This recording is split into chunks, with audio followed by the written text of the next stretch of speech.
Wow. Hey, don't ask any questions. Don't tell any lies. Yeah. That's my motto. Don't ask me no questions. I won't tell you no lies. Guess who's management? my gym's there. We have a full wellness center upstairs. Like, Oh, nice. I mean, we have a full center. Oh, I When you mean, said wellness center, I was like, yeah. you say need water? Well, it is legit too as a wellness factor.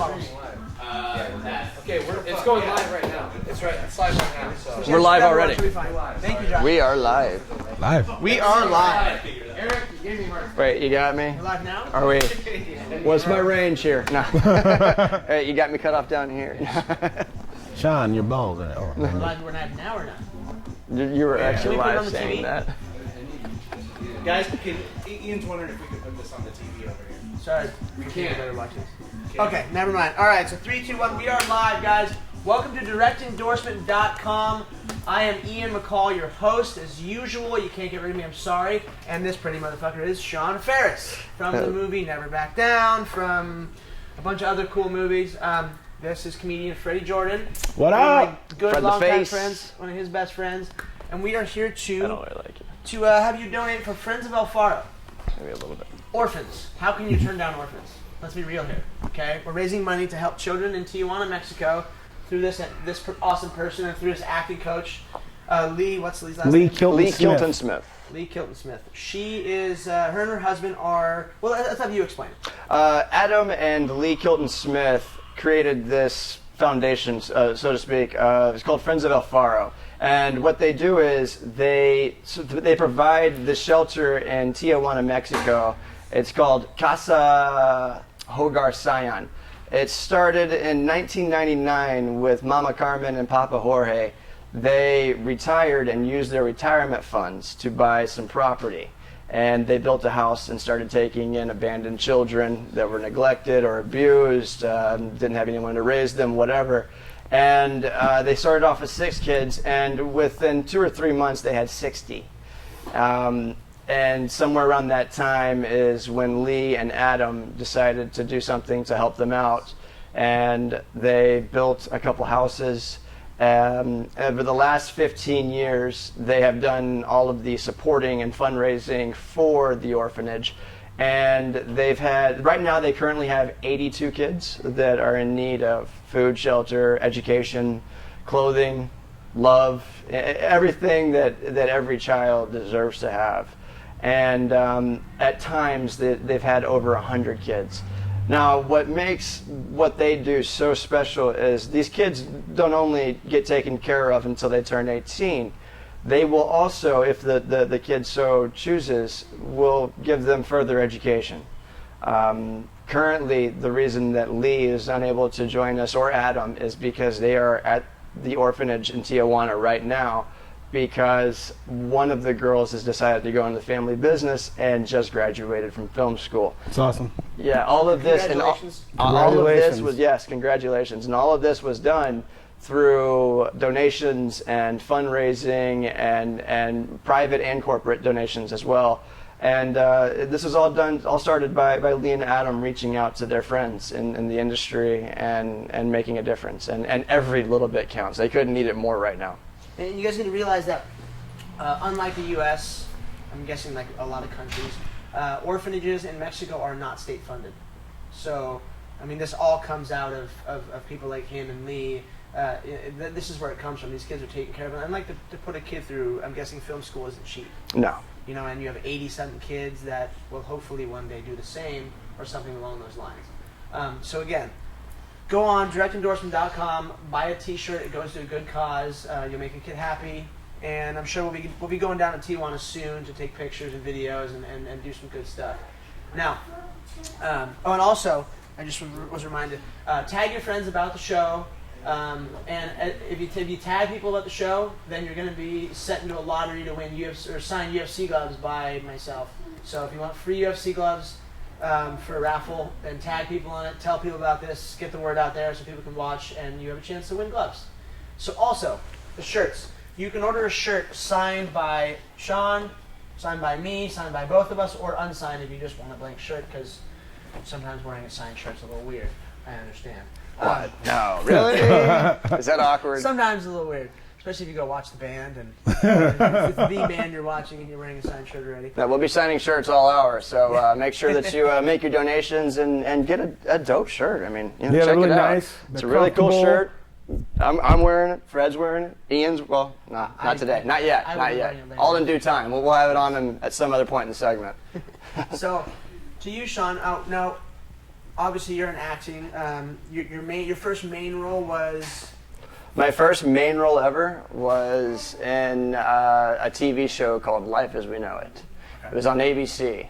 That was about 13 years ago. Yeah, I'm getting old. I've How been old in are the you business for a minute. Excuse me? How old are you I'm now? 33 now. Okay.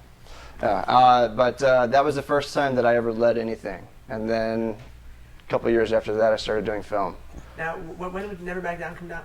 Never Back Down came out in 2008, I believe. And then that was kind of the crossover appeal from, well, the fact that, Freddie's one of my good friends. MMA to Never Back Down, it just has a correlation. Obviously, there's fist fighting and good-looking people.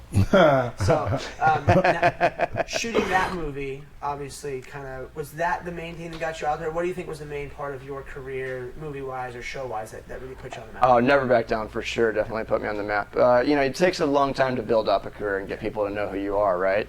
And once I did Never Back Down, still to this day, I mean, that came out in 2008, and I have kids hitting me up on Twitter and Instagram all the time, letting me know that, hey, I was inspired by the movie, and it helped change my life, and now I'm a professional MMA fighter.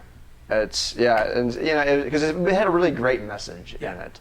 It was about bullying and standing up for yourself and standing up for those who can't stand up for themselves. That's pretty cool. Yeah, and so it really struck a chord with a lot of young adults and young women too across the nation.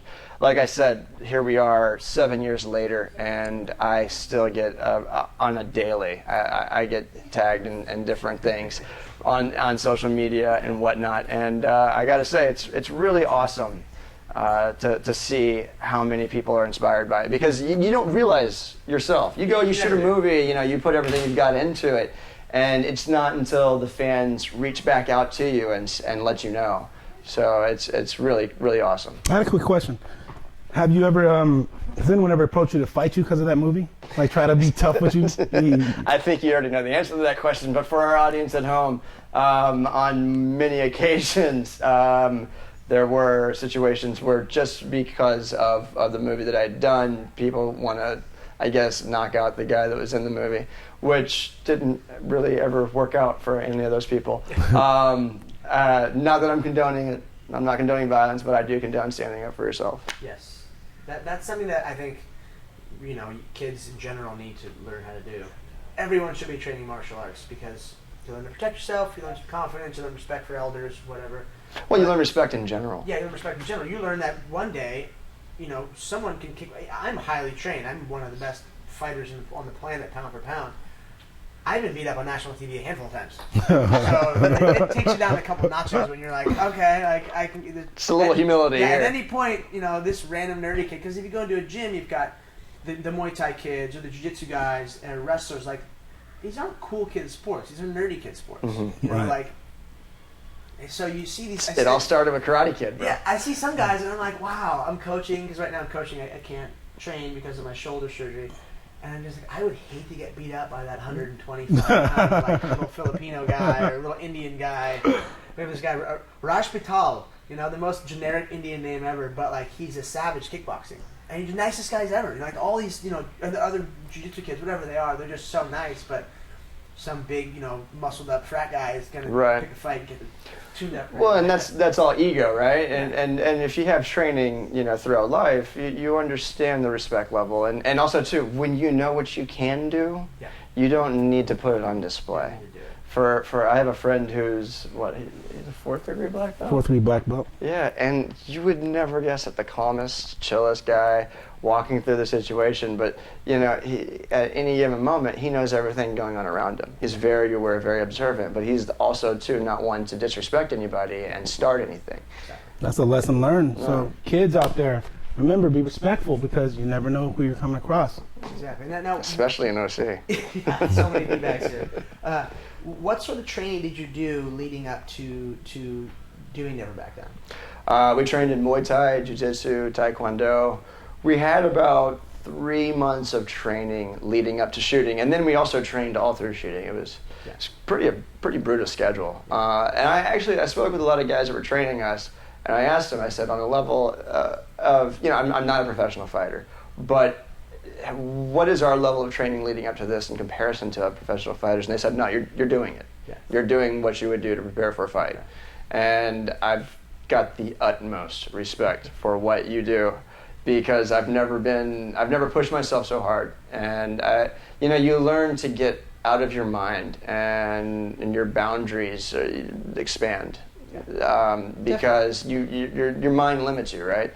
And when you go that hard day in and day out and keep pushing yourself and you keep growing and learning more and get faster, and you get responsive versus thinking about it. Exactly. That was really awesome, and just the utmost respect for it, because you have to devote 110% of yourself physically and mentally to prepare. Yeah, and that's a big thing with fighting, or say comedy or anything really.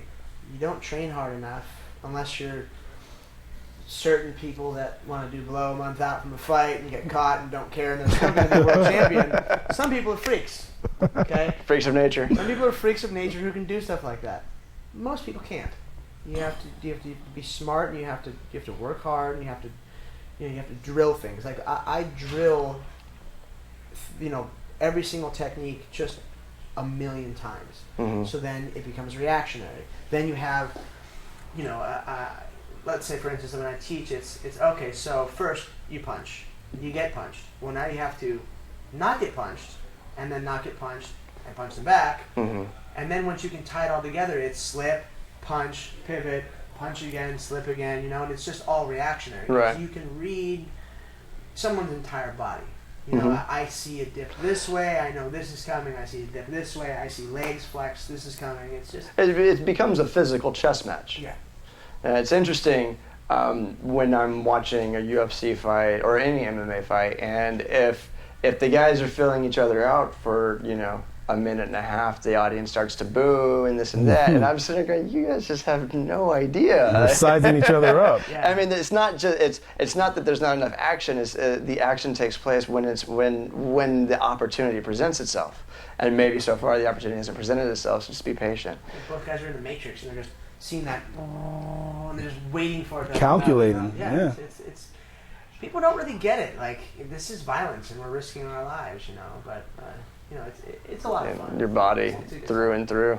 Yeah, I've given this sport, the best years of my life. Physically, I'm screwed, but let me ask you, how many surgeries have you had? 3 surgeries on my hand. I just had full rotator, 2 labrums, and bicep tendon surgery. I should have had my hip done. I'll need a fake hip eventually, but being the age of being like 25 when I tore it, a little right. Than that, I was able to work through it and get better. When do you think you'll need a fake hip? By what age?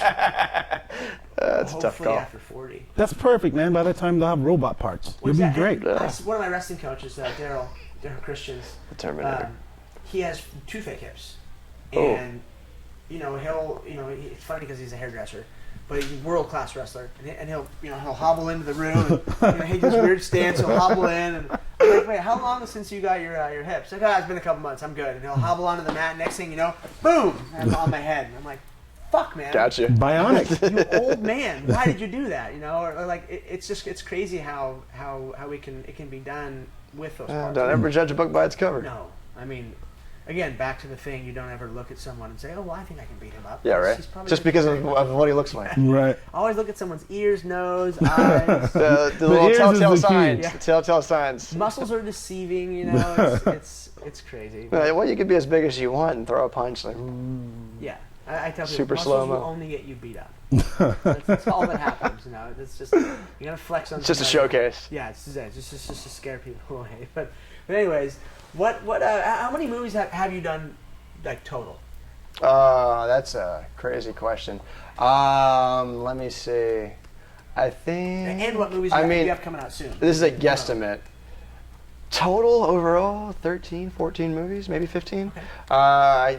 It's been a 15-year career, so it's hard to get them all in there in one thought process. But most recently, I did a film called Avutari that I shot with one of my best friends and Mikad Brooks, and we shot. It's basically 3 people in a room for about an hour. I come home and I find out that my wife has been cheating on me for exactly on our wedding anniversary. And then comedy hijinks ensue. Exactly. Well, with a gun and a bottle of Jack Daniels in hand. And hopefully some cocaine. You never know. At some point, it's all going to come out. Well, comedy-wise, now let's introduce Freddie. So How you doing? this is my friend Freddie Jordan, our friend. Let's tell us a little bit about yourself. Just an average dude, live in LA, grew up in Orange County. These two are really close friends of mine. Been in the stand-up comedy world for about a year. And it's kind of the same as what Ian does and Sean does. You know, it just takes dedication, focus, and you got to get up there and get on stage. You got to go out there and do it. I'm telling you, if you're off stage, you'll lose it. You know, if you're not training, if you're not going out auditioning, if you're not taking meetings, if you're not coaching, teaching, you lose Got to it. put in the effort. Doing your craft. You got to do your craft. You got to make it happen. If you don't use it, you lose it. Yeah, you There can't you just go. sit around and wait for it to come to you. You've got to pursue it, and you've got to work very hard for it. And put it out in the universe. Put those energies out there and be positive about it. Yeah, you got to always think positive thoughts. So we have our first question from Ariel Del Place. Let's see. Wants to know why it's important to raise money for children. Well, in this instance, my kid's going to be just fine. Right. Okay, she'll always be okay. But certain children, like orphans in Mexico, it's important to raise money because they don't have food, shelter, They don't have anything. education. They have nothing. So They don't even have love. I mean, they've been dropped off at an orphanage. They've been neglected. They've been abandoned. They've been abused. So, I mean, children, the reason why it's so important to raise money for children is because children don't have a choice. They are born into whatever situation they're given, and they have to make do with what they have. A lot of us are fortunate to have situations where we can have clothing and a house and a family that takes care of us, and school to go to for education. And these kids, they don't have anything. They are at the will of those who are willing to step outside of themselves and do something for somebody that can't do anything for them in return, except for to go be the best person that they can be because of the opportunity that we are providing to them. And like I said, this orphanage is amazing because a woman and her husband decided to open up their home as they were retiring, and they started off with 6 kids, and word spread, and instantly within a month or two they had 60 kids. So then I have trouble with one kid. Yeah, right. Could you imagine? And currently there's 82 children in the orphanage, and 10 of them are in the nursery, so infants. Babies. Wow. Yeah, infants. I remember one story Lee told me. They found one girl holding on to the stroller. She was about 4 years old, and she's holding on to the stroller of her infant baby brother, and they were sheltering themselves in a phone booth during a terrible thunderstorm, and that's how they found them and brought them back to the orphanage. And it had every day that something new. It's crazy. So if you guys, we're selling these T-shirts to help give them a better opportunity in life. Yeah, back to the T-shirt. Please go buy a T-shirt. Again, for orphans. How could you turn down an orphan? Look at you. Look at yourself in the mirror. The shirt can be signed by him, by me, by both of us. We're unsigned, whatever you want, and just gotta click and write in the information that really realistically whatever you want. I mean, we'll put a message on there if you really need us to. Now, let's see. A fan named B wants to know: is there a specific movie that you can talk about you're working on right now? I'm currently in contract negotiations on a film that I will probably start shooting. It's untitled currently. It's actually it centers around a female fight club, an underground fight club in Vegas, MMA, yeah. It it's all comes pretty back to interesting. MMA. It Yeah. all comes back to fighting. Yeah, we're always, you gotta throw them dukes to make that money, feed those orphans. What are the girls wearing when they fight? That's all right. Is it like That's a good question. I wouldn't know. Because my head goes to weird places here. We haven't currently started filming, but I actually would play the ex-boyfriend of the lead female fighter. I've become a cop, and she's coming back into the game to train her sister. It's very interesting. Apparently I'm getting older. Are you a dirty cop? Be a dirty guy. I figured, can I be like a ring card boy? You know? Humble Creek as a ring card guy. Put some tights on. Yeah. Just get out there in my underwear. I have a question for you. What do you prefer? Do you prefer TV or do you prefer film? That is a tough question to answer. They're all tough questions to answer because you love TV because of the consistency of it. And when you're on TV, you're going to work day in, day out for about 9 months at a time. Whereas when you're working on film, you hit the grind hard for about anywhere between a month to 3 months for my experiences. And then you're unemployed. And then in TV, you stay employed, and then you just, you take your hiatus, you go and maybe do a film, maybe go write something. Whereas if you're just going from film to film, you may end up with like 4 or 5 months off in between. You're like, okay, now I'm going crazy. I need to get back to work. What's the next project? So in that scenario, right now, I love TV, but film is ultimately, artistically, where my heart is. Awesome. Yeah, it's a very interesting thing to try and break into Hollywood. I know everyone in the fight game, not everybody, but most people, including myself. I started acting in middle school and high school and college. It's where everyone would like to end up. No one wants a real job. Fighters, like Right. like myself, I've been blessed to really never have a real job. Me too. I really can't see Me you. too. I'm with you on that. I really can't see you working at Sizzler, 5 years from now. But I mean, isn't what we have a real job? It's just not a 9 to 5. Yes, true. It's not 9 to 5, and it would be nice to get into acting eventually. I mean, everyone keeps talking about Donald Logue, trying to get him on the show, or the boys from Sons of Anarchy. We've talked about having them on the show, and it's always like, well, we want to write you in. And I'm like, okay. Write me in. I know what I'm doing, so you write me in and I'm there.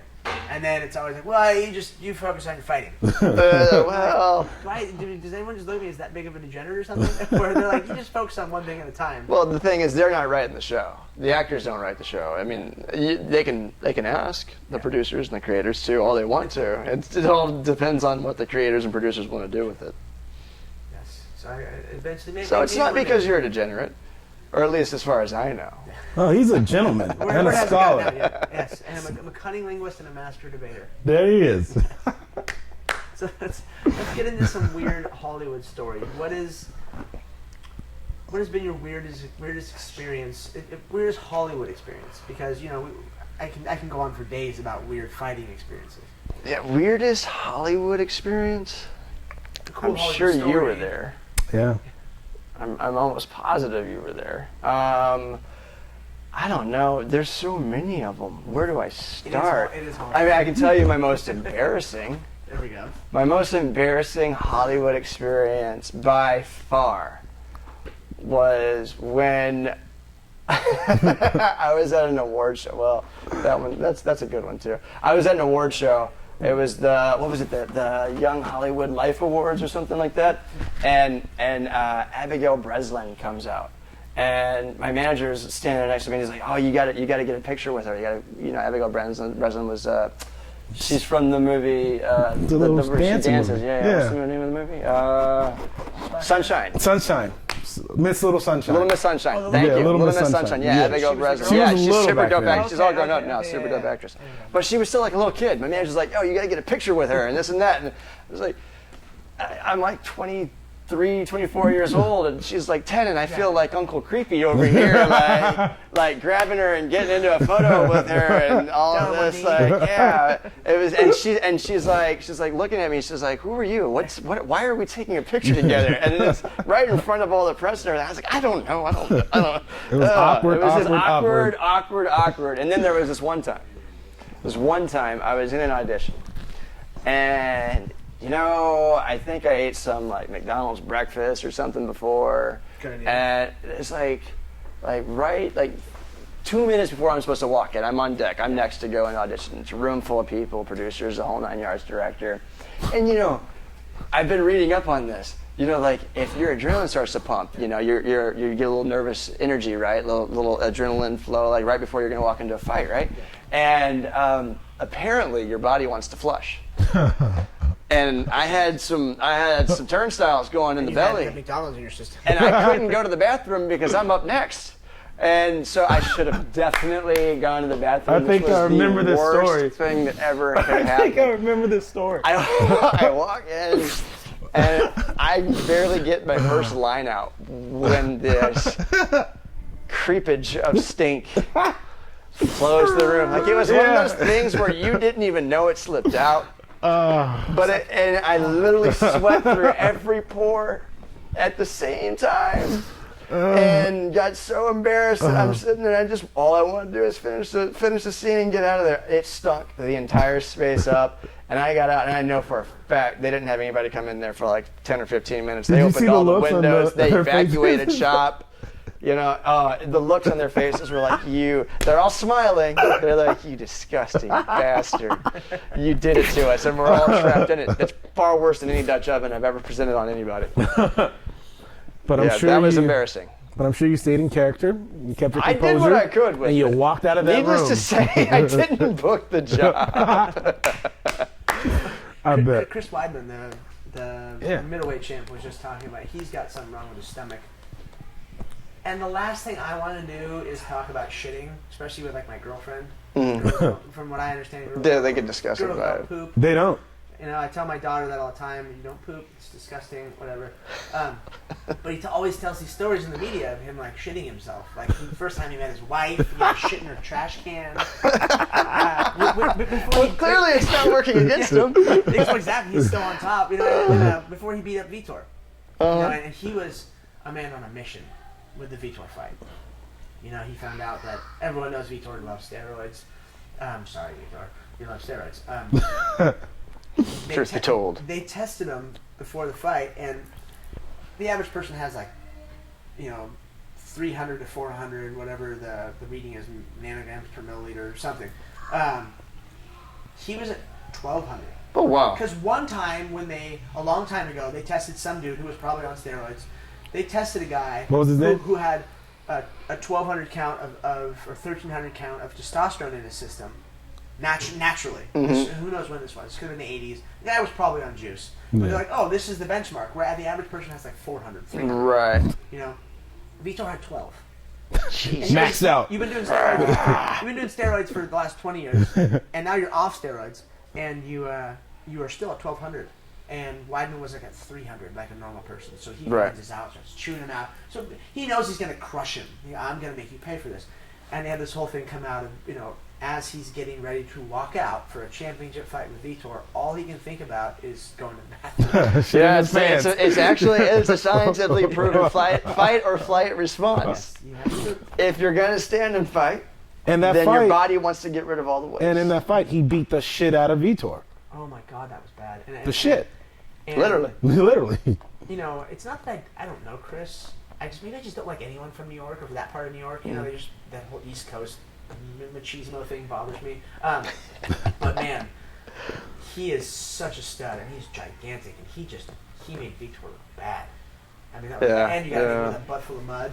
The old mud butt, the old swamp ass. Yes. Okay, so here comes to another question from a fan. Emmy wants to know, who would you love to make a movie with next? She also wants to know, would you ever do a comedy movie? I would love to do comedy. Comedy would be so much fun. Man, I watched the outtakes on like all the great comedy films coming out, and I love how much fun they're having. They just sit there on the outtakes and just laugh their asses off.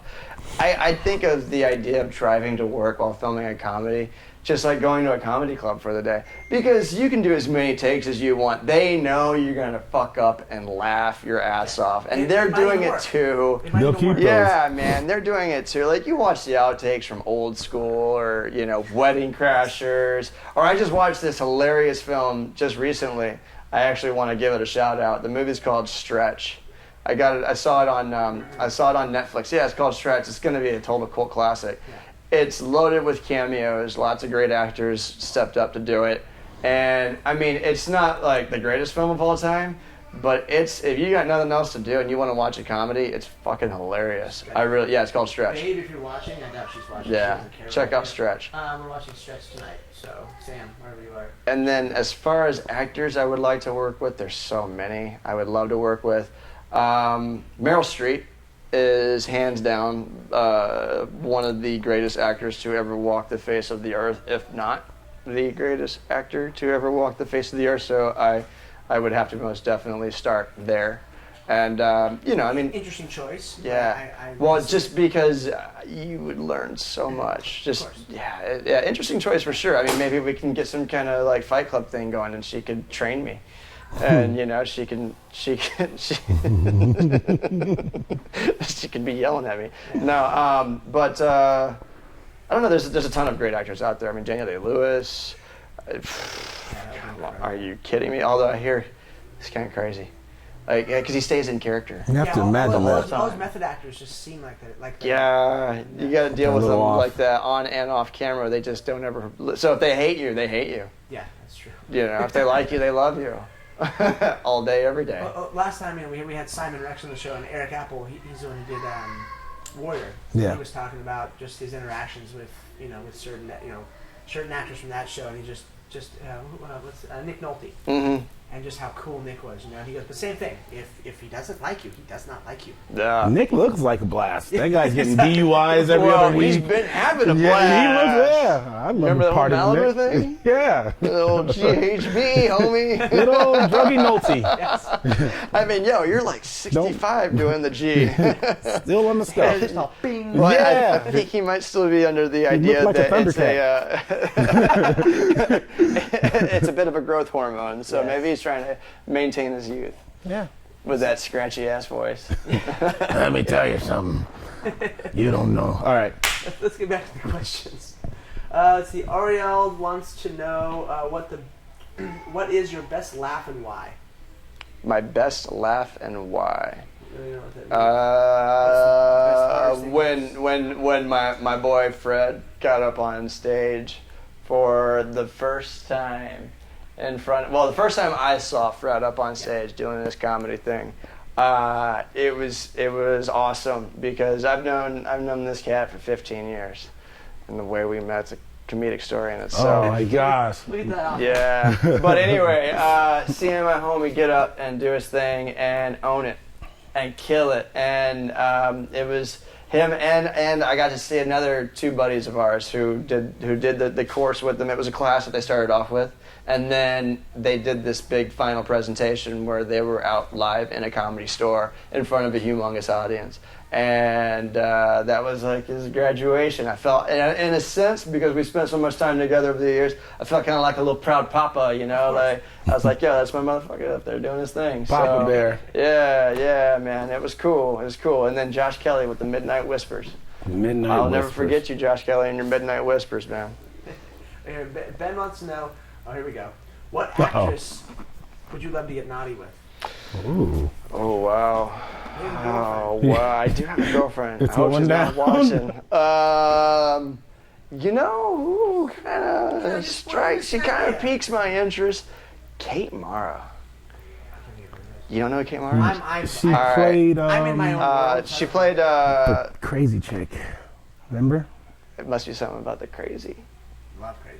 Dude, who does With Daniel Craig. We're all a little bit crazy. In Europe. Daniel Craig movie. Bond movie? No. Daniel Craig in Europe. Yeah. Oh. Remember? Layer Cake? No. Oh, I love Layer Cake. Layer Cake's fantastic. It's one of my favorite movies. That's a good movie. No, she was in what's the Mark Wahlberg movie? Sniper. He's a sniper out there, and he gets set up for. She's the main girl. She's the main chicken. Okay, I like her. Yeah. I mean, and she's a she's a Rooney at the end of the day. So they own the Pittsburgh Steelers. Yeah, that's. Oh, you know, so that is why. Yo, that's like, I go get hang out in the Now owner's I box. I didn't know she was a Rooney. Well, I would like to date her. She's yeah. Don't mind if I do. There's some benefits. Now, Emery wants to know, what is the best place you've ever been to, and also, where would you love to go around the world? Where's the best place I've ever been to visit? I really enjoyed Prague. I've never been to Prague. Prague My is- buddy was just coaching there for hockey. Yeah. What did you enjoy about Prague? The cobblestone streets, the atmosphere. You can literally do anything you want. But also too, we were staying at the Hotel Praha, that was on top of this hill that overlooked the entire city. And apparently, the Rolling Stones donated $1 million back in the day for them to light, because Prague was it was the only city in Eastern Europe that didn't get bombed out during the war. Yeah. And so it's all the original cathedrals and castles and everything is still in its as mint condition as it can over erosion over the years. Yeah. But it's all still perfectly pristine and beautiful. And they put they donated all this money to light everything from the ground up. So at night, you're looking out over this gorgeous countryside with all the cathedrals and castles lit from the ground up. Just beautiful sight. And I went there with my dad and my brother and got to hang out. Yeah, boys trip. It was a good time. A boys trip. A little Amsterdam action too. Amsterdam's always a great time as well. Yes, I when I did Europe not too long ago with the boys, and I did Europe with Chuck Liddell and Antonio Benuelos and Casey Olsen. If anybody's watching, I love you. Like 10 guys, a baby, and two women. And I was in London for like a couple weeks. Paris, fell in love in Paris. Where else were we? Paris. Paris would do it to you. We were in Rome, Venice, and then I had to go home because my girlfriend at the time was graduating high school. This is a long time ago. Yeah. But so I had to go home, and my friends went to Amsterdam. You missed the Amsterdam for the leg of the graduation. trip. Yeah, because I had to go. You home. couldn't live stream that graduation? I don't know, and to this day, I really regret never going to Amsterdam. Yeah, Amsterdam's a good time. Yeah. So that's on your bucket list. And that in Prague. I'm gonna make an Eastern European Yeah. trip. Well, as far as Europe goes, Prague's the best place. Other than that, my favorite place in the world is Hawaii. Yes. Love Hawaii. Just the energy. I love the people. I've got some great friends that live there. You can't not like Hawaii. It's amazing. They're You just know. good people. I had 2 Hawaiians help me raise my daughter, by myself for the first year I was alone. Yeah. So they're And it's like chill. Like Yeah. slow it down. all about family. No all rush. About, Yeah, family, love, just and we're not in any rush to get there. We'll take care of it. Now, I think the second part of the question was, where do I want to go? Yes, where do you want to go? There's a couple places I'd really love to visit. India being one of them. Mm-hmm. I've had some friends that have been there, and they've told me that you don't understand humility until you're in a village that's very, very poor, and these people are offering you their dinner and they barely have enough to feed themselves, but they will invite you and feed you and this and that, and it's a real understanding of human connection. And I would like to experience that firsthand and see something like that, just to know that it's out there. And also too, Egypt. I really want to go to Egypt. Yeah, it seems like it's kind of dead right now because of all the the crazy violence stuff that's going on over there. Yeah. But Egypt seems like we're men. I mean, we can take care of ourselves. I'm not afraid to go anywhere.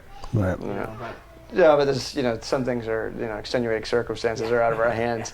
I have no problem waiting until it calms down. I'll wait a couple of years until Myself, Egypt yeah. comes up. But yeah, But I would love to go there sometime. Exactly, it's supposed to be amazing. So, what's the next one? Now, favorite music. What are both of you guys' favorite music? That's a really tough question. I'm a lover of universal. all. Yeah, I love all music. I mean, is the question about genre? No, it just B wants to know what is your favorite music. Well, I mean, you know what it all comes down to. Mike Snow was a major forefront in my life for quite a minute. Mine too. We discovered Mike Snow at Coachella. With our good friend Keppa Yeah, Cruz, Captain our Hawaiian Cruz. We brother. miss you, bro. Peace, love you, Keppa. Yeah, man. Good old Coachella. Oh, my Keppa just God. dropped a new album. Yeah. Yeah. I don't know if it's on iTunes yet, but he did just drop a new album. So check him out, Keppa Cruz, Island Music, super chill, super dope. Oh, great about the friend. housing. What you doing? Yeah, brah. But you know. But, yeah, I mean, I like right now I'm into Odessa. I'm into glass animals. I'm into. I like Tame Impala. Who else did we see at Coachella this year? I mean, everything I saw at Coachella this year was just amazing. Alabama Shakes. The Alabama Shakes. The singer? Forget about it. Yeah. Yo, Alabama Crushes Shakes. She does. Right now? Oh, yeah. She's like that's super nice. young too. Yeah, she's like seems like this 26 or old 27 years soul. old. She is an old soul. I mean, she is. But she like, is an old soul, man. I've been listening to them for a while. Yeah, and the it's- Alabama I'm stoked to get it. Shakes. Woo! Such a good show. So let's see, Ben. Ben wants to know one of my favorite movies, just because of what it is. Do you like Spread with Ashton Kutcher? I haven't seen it yet, but I know of it. Is it a good one? So it's Ashton Kutcher, so he's beautiful, and he's basically homeless and just goes from place to place, sleeping with women and using their facilities and living off these women, and driving their G-wagons around, and it's a pretty interesting movie. Just the wordage they use and everything that they talk Spread. about. Where you're like, wow, okay, like this. There's at least a couple people that are doing this. There's a couple good-looking dudes in Hollywood, laying on the deck, like living the life, bro. No big deal. I think I might have seen a couple of them at a party. I think I know a few of those guys. Yeah, right. well, you can always tell though when the guy's yeah. a little younger, somewhat attractive. He's going on that free ride. Hey, well, you're dating Grandma Betty over there. Yeah, but in Spread though, I think They're hot they're all in hot. Spread? Yeah. I'm guilty. I've had a couple sugar mamas, not gonna lie. There's nothing wrong with having a sugar It's mama. not at all. You're young, Look, in this day and age, women's rights. Yeah, in this day and we're- age, we deserve some sugar we're- mamas. Yeah, like we're it's going in all directions now. Yeah. And it should. All's fair in love and war. True that. So, Emmy wants to know what's the best scene you think you've ever done? Best scene? Yes. Personally? Like where you just crushed it. Oh man, my audition. I mean, on camera or just in general. Like as an actor, if you're gonna say the best, the time that I auditioned for Life as We Know It, when I screen tested for Life as We Know It, I was in another world, and I've never been so connected in my life, and it was crazy because the stakes are super high. You're in a stadium seating amphitheater at Disney with because it was owned by ABC, and you've got the president and the vice president and all executives in between, high and low, all in the mix, all deciding whether or not you're going to get this job, and you're outside with 5 or 6 other guys that are all up for the same role. And I just knew. I knew before I walked in there. I knew I was going to get it. I just was connected to it. And it was 3 scenes, and each one of them just smash, just so connected, so into it. Walked out, and I feel that way because it was in front of a live audience versus being taped on camera, where it was only one take. Yeah. You know what I mean? One take from beginning to end. A lot of times, what you see on TV or a film, a lot of times they're cutting takes up and doing different angles and this and that, and what works best for telling the story, but not necessarily your best take. Yeah. From beginning to end, Yeah, right? personally. Yeah, and so personally, that's. And then I went outside. They had all the other guys go, and then they brought me and had me do it again, and I did it again, and it was just. Then you knew. You're like, okay. Yeah, I knew going back in there. But at the same time, you don't have the job yet. Don't drop the ball. Yeah. Right. Get in there and do it. And I guess because the stakes were so high, there was such a sense of pride walking out of there knowing when it was all done. Because once you've got the job, you're on set, man. You got 4 or 5 takes. And you can work it out. You can figure it out. You can find it. Yeah, I didn't like that one so much. Let's do it again. Yeah, exactly. You know what I mean? Versus you got 1 shot. Yeah. Do your best. Beautiful. No. Let's see here. So, here's a question. How do you feel about Ronda Rousey? I mean, you watch the sport a little bit, and you understand. I mean, you have a general knowledge of what's going on. So, what are your feels? Do you think she can kick a dude's ass? Yeah, if she dropped a weight, or if she fought a guy from a lot lower weight class. So if she fought offense. someone in Creepy's class, you think? Well, I don't know, because there's not enough. Hold on. Wait, hold on. because the thing, it's hard to make a call on this because we've never seen her actually go more than, what, a minute and a half? Yeah. Never seen her in trouble. I've never seen her get, like, I don't know if she can handle getting cracked by a dude because I don't know if she has a chin because I've never seen her get hit. I think if a grown man punched her, he'd knock her out. I don't know. Yeah. I don't know. Don't underestimate. Don't judge a book by its cover, right? True. I don't know. That's a good question, actually. Sorry, Rhonda. Just being honest. No, I'm not sorry, Rhonda. You gotta go prove yourself. I've changed my stance on it now. I talk a lot of shit. I'll say it. Obviously, I say rude stuff all the time about women and about Rhonda. Most of the time, it's because you people just eat up. You just love him, and you think that I'm serious. I coach Carla Esparza. That's like my little sister. She was the former strawweight champion. To me, this is just entertainment. I'm just fucking with you guys. And also, He's the best. Also, because it's just so easy to manipulate the masses. I didn't think she was good enough before. I didn't think any woman was good enough before, because I coach women. Mm-hmm. I coach. You're on the inside track. Yeah, I'm on the inside track, so I know. I'm like, no, they're not up to par with men yet. Well, the 115-pound class is better than the 35-pound class as a whole. They're gotten better. They're faster and more my style. They're up to par. Cool. Rhonda has superseded everything. I mean, she is in rarefied air. She does things to the other girls that are just it's like ridiculous. So my stance has changed on her quite a bit. But you know, she's like Joe Rogan says, she is not just once in a lifetime. She's once ever. You know, she's a very special person. But yeah, her fighting a man, even she says it. That's just a bad look. Yeah. Even if it was some dude my size, okay, so she's bigger than me by 20 pounds, whatever, 10 pounds. But you're so much faster. I'm still gonna fuck her up. Yeah, that's exactly. Not that I want to. Now, I would never condone violence with women because that's wrong. You don't hit women. Don't do it. No. You know, even if a woman comes at you and you're a man, It's you grab them and you put them down and you call the police or something. But yeah, I mean, I'm sure there's a big part of the actual world that Rana could throw on their head, sure, of men.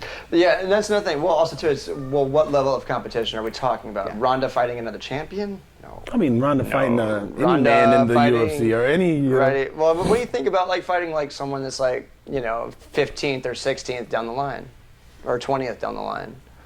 Then would you open the conversation on it being pretty equal or no?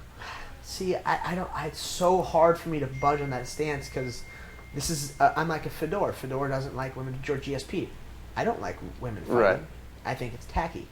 But if you're gonna fight, you're gonna fight for me, or I'm gonna coach you, or I'm gonna train with you. I'm gonna treat you like a man. Right. I'm gonna punch you. I'm gonna kick you. I'm gonna throw you on your head. You know, that's the only way you're gonna. That's why Carla's That's so the only way good. you're gonna train. Right. You know, it's the only way to train. That's how you get better. You never know. But then who wants to see that fight though? Too. Like, someone that's way down the line. Yeah, exactly. There's no point. I got you. The whole thing is pretty silly. But we'll move on before we say anything too bad. Before we offend anybody. Yes. Now, pets. Do you have any pets? I do. What do you have? I do. I have a cat. That's not a cat. She's a devil. human being. Predator. She's an entitled little bitch. That's really what she is. That's really But she what she can't is. help but respect her and love her because she demands it. She's gangster. She's full on gangster, little- bro. Do you She's have pets? thug life. Well, I Yeah, shared this cat with him at one point. Yeah. We were roommates before, Yeah. so he fell in love with her too. And but she is a spoiled little brat, and She's an Egyptian prissy. princess. She's a purebred Abyssinian, straight out of Egypt, princess. Treats us like 100%. shit. Yeah, man. Treats us like shit. You're just there to serve her. Just Yeah. She's beautiful. Food. That's it. Chicks fall over themselves for her. Everybody wants her to like them, She likes nobody. and she don't give. Yeah. That's and I'm like, my daughter is an animal lover, like loves animals. Yeah. And I have a new girlfriend. She came home with this like exotic. It was half Sphinx, half Peterbald Wow. cat. Coolest cat I've ever seen, looking wise. Right. Asshole. No. I've never heard it make a noise. Doesn't. It's this big, so cute, and I'm like, cool, like nice, And then I find myself like people bring up cats. I'm like, oh, look at my girlfriend's good cat. It's so cute. Yeah, so cute. Right? Yeah. It's an Egyptian. It's a Sphinx. Yeah. Speaking of It's a girlfriends, my girlfriend's got a dog. We live together now, so actually I have a dog and a cat. And the dog's cool, but he's kind of a pansy because the cat puts him in the corner, and the cat's like not even half his size. And You don't mess he with just, cats. yo, House cats man, are she vicious. runs the house, and he sits underneath the bed, and squabbles for treats. But that's the way it goes. I mean, He's cool. He's adorable. He's sweet. He's a lovely little dog. He's a softie. He's a softie, though. We're like, yo, Simba, you gotta man up, homie. You gotta let her know. So we keep trying to get her to go to him when he's eating his food, and it's because dogs are very territorial over their food. Yeah. That's the only time a dog will snap at its owner and bite the hand that feeds it, right? This motherfucker backs up because she hisses at him, and then she moves in on his food. We thought that she was gonna learn a lesson. Simba's a coward. We're like, yo, Simba, dude, you gotta help us help you. Simba's a coward. Help us help you, homie. Didn't work. Ben wants to know, do you surf? And random one, favorite wine. So let's get the surfing first. Do you go to the beach much? I used to surf. I used to surf quite a bit, but then my homie Kepa Cruz moved back to Hawaii and I didn't have any surfing buddy anymore. And he was the one that taught me how to surf, right? I don't really know anyone else that surfs, so I stopped because I respect the ocean. Oh, you surf? Yeah. I've known this motherfucker 15 years. I surf. Are you serious? Yeah. I didn't know I just this. haven't surfed in a while. I but need a still surfing surf. buddy. Yeah. We All go to the right. beach right I'll now. go, man. I live on the We're beach. I'll go surf with You you. live at the beach. We're at the beach. But yeah, so the thing is, I never want to get in the ocean by myself. Yeah. I have too much respect for it, and so Yes. I kind of stopped after Kepa moved back. But now that I know that somebody's a surfer, we'll do that shit. Yeah, bro. Remember, Yeah. kids, growing up on the ocean, my dad's a waterman. The ocean doesn't love you; it wants to kill you. Yes. So respect it. At all times. Favorite wine? I don't know. Whatever's on sale that week. Yeah. Well, You know? $2 Chuck. Little Chuck E. The Cheese. old $2 Chuck. We need to make a boys trip to Our favorite actually- type of wine, Pinot Noir. Yeah, Pinot Noir is my favorite. Yeah. We should take a big group trip. I guess we should probably bring girlfriends to the wine country. My Most grandma lives on Shandon Winery. What? Yeah, in this old VA home. It's on Shandon Winery. They have the best sparkling white wine. I don't even like white wine, but it's so good, and it's like $30 or $40 a night for a room. You have to know Dude. someone who's staying there. Let's go. And anywhere else in the wine country is like $600. Right. We should do that, and we should also do. I've got a free trip. I can throw a party in wine country. I forgot about that. Yeah, I went to the We are going. to the Emmy gifting suites last year, and that's what I forgot. I got that trip. We should do that. Get a big group together. They said as many people as you want. Just let us know, and we'll accommodate. Oh. So we can do a weekend at your spot, and then do another weekend down the line for something special at my spot. That would be dope. Game Definitely time. got to bring the ladies on that one. Yeah, exactly. I Well, wanna do they'll a boys afford trip. us a boys trip. What we could do, we'll figure that out. We probably have to bring girlfriends to the wine country. Now, you're from Texas, right? I am. Now, where are you from in Texas? Houston. Houston. I go to Houston. Where are my watches? What is this thing? Thanks, Ludacris. This thing doesn't work very good. Ludacris sent me this thing. Yeah. Whoever. His earphones didn't work too good either. Yeah. The 19th. I have to go to Houston on the 7th next month. I'll be there on the 9th. I get to, I'm My presenting. sister's getting married. Wait, I think I'm presenting a big check to a children's hospital. So That's awesome. Dope. Charity guy. How long are you gonna be there? till the 9th, I think. Till the 9th, I think I'm yeah. leaving the 9th. But Yeah. what's your favorite place in Texas? 'Cause I love, for some reason over the last 5 years I'm in Texas all the time, and I fucking love Texas. City-wise? Yeah, Austin. Austin. Yeah. 6th Street, hands down. Done deal. Yes, Brandon. Done deal. We Hook 'em spent some time horns. there. Hook 'em horns. Yes. Austin all day long. I mean, because I've spent a Oh, they're lot. playing Cal today. Okay, so I spent a lot of time in San Antonio, San Antonio's cool. a little bit in Dallas. Dallas Austin. is all right. You know what the problem is with bougie. Dallas? There's too many Cowboys fans. This guy. There's no other question. Someone asked. Send the question to my iPad. It says I asked favorite place in Texas. He said Austin. No, the next one. That's it. How much do you hate the Dallas Cowboys? Oh, how much do you hate the Dallas Cowboys? Yeah, like I said, the problem with Dallas is there's too many Cowboys fans.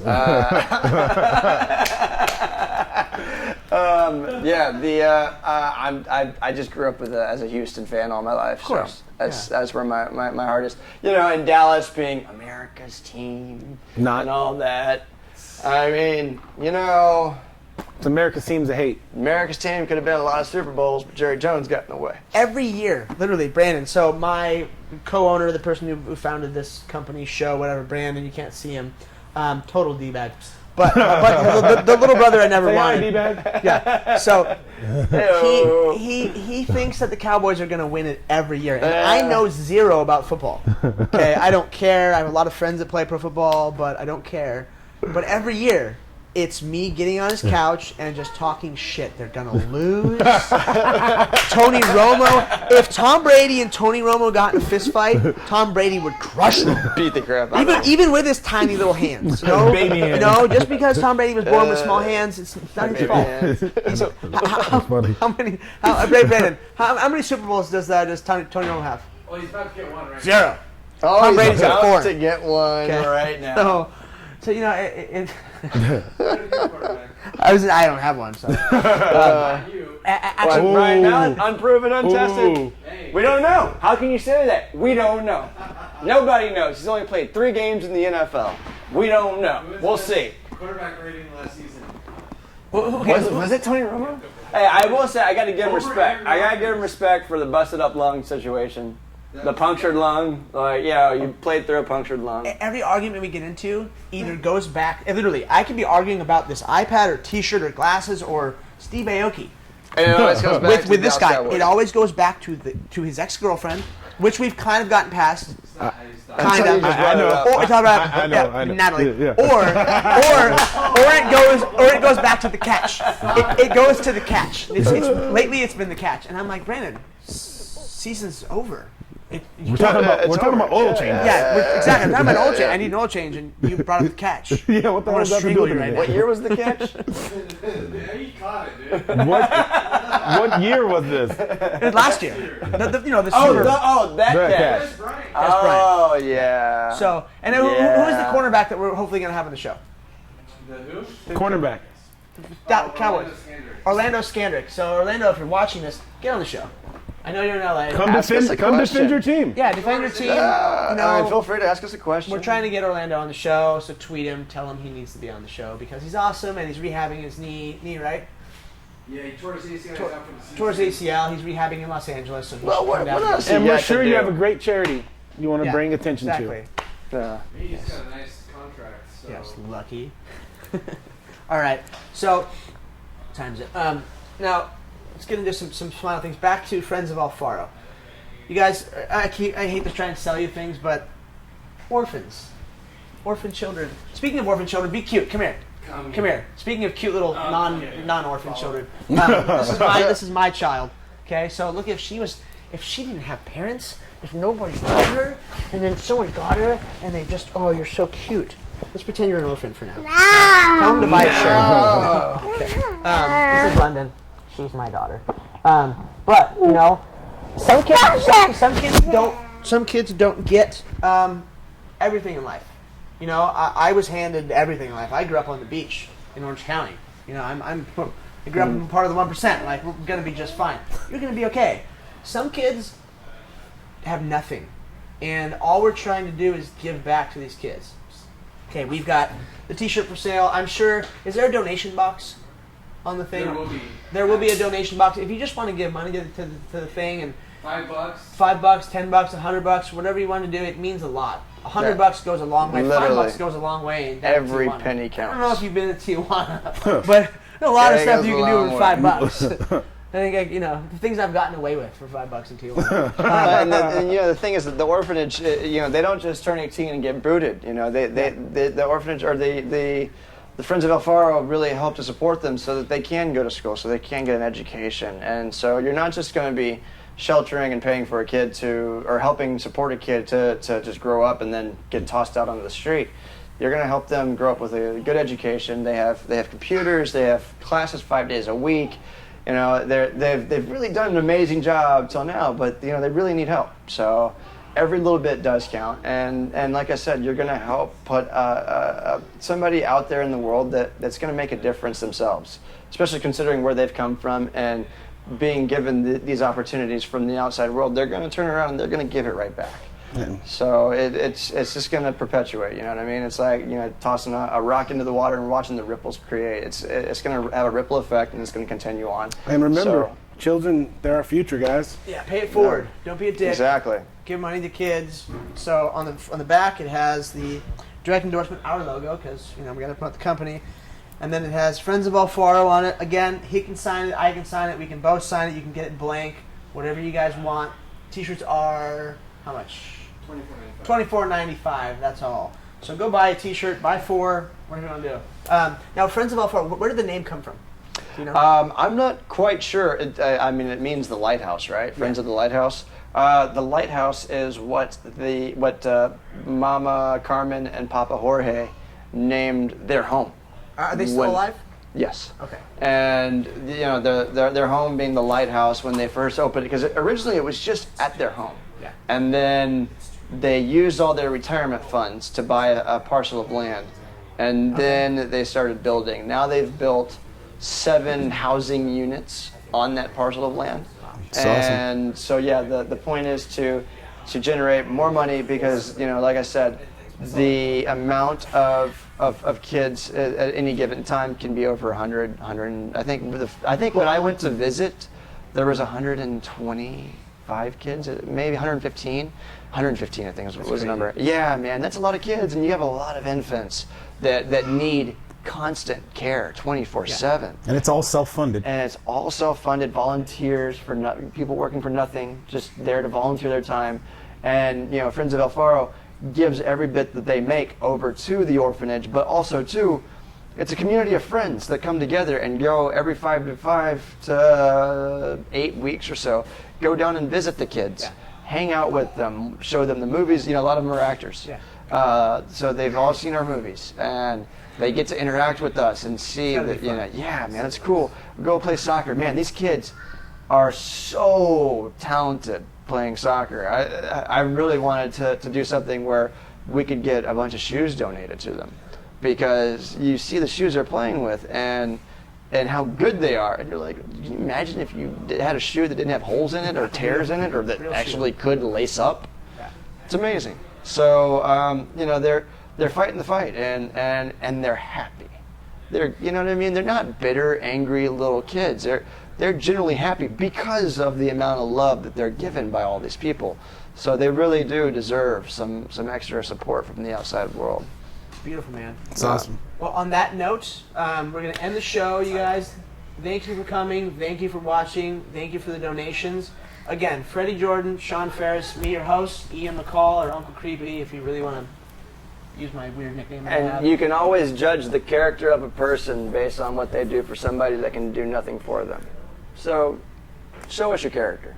Exactly. Show some love. Give, and we'll be posting videos of us next time.